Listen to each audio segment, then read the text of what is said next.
মুন্নার পরিবারকে বলবো আমি আমার গর্ভে এখন মুন্না খানের সন্তান, কিন্তু সে সেটাকে অস্বীকার করছে।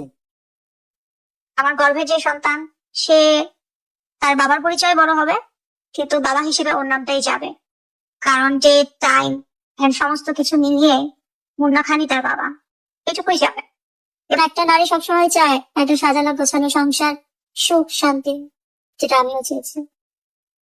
কমিটমেন্ট দিয়েছিল যে আমাকে ছাড়া আমি ব্যতীত কোনো মেয়ের সাথে কোনো কথা বলবে না, ইন্টিমেসি তো পাবেন, কথা সে রাখেনি। তার শুরুটাই ছিল আমাকে ব্যবহার করা।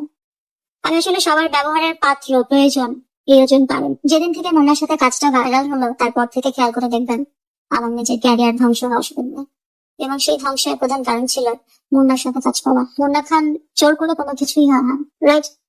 এবং মুন্না খান নিজেও জানে আমি তাকে কতটা ভালোবাসি।